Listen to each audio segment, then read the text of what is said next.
বান্দরবানের নাইখংছড়ি সীমান্তে অভিযান চালিয়ে ২,৪০০ পিস বার্মিজ ইয়াবা ট্যাবলেট সহ ২ যুবককে আটক করেছে কক্সবাজার ব্যাটালিয়ন ৩৪ বিজিবি।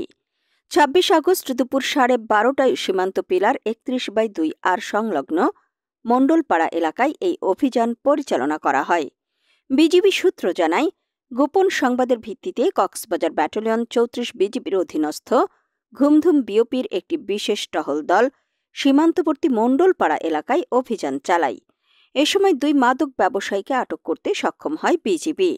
আটককৃতরা হলেন ঘুমধুম পশ্চিমপাড়ার মৃত মীর কাশেমের ছেলে মোহাম্মদ রশিদ আহমেদ ও উখিয়া ঘাট এলাকার বাসিন্দা আব্দুল করিমের ছেলে মোহাম্মদ ওমর ফারুক।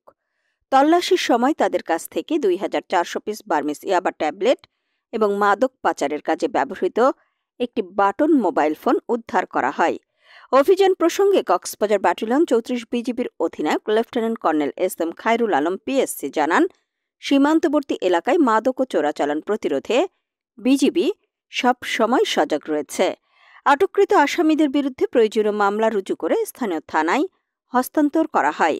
তিনি আরও বলেন, দায়িত্বপূর্ণ এলাকায় জনমনের স্বস্তি ফিরিয়ে আনতে বিজিবির মাদক বিরোধী অভিযান অব্যাহত থাকবে।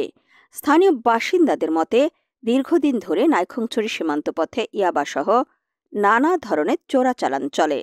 তবে বিজিবির এই ধরনের অভিযান সাধারণ মানুষের মনে স্বস্তি ও নিরাপত্তার অনুভূতি সৃষ্টি করেছে।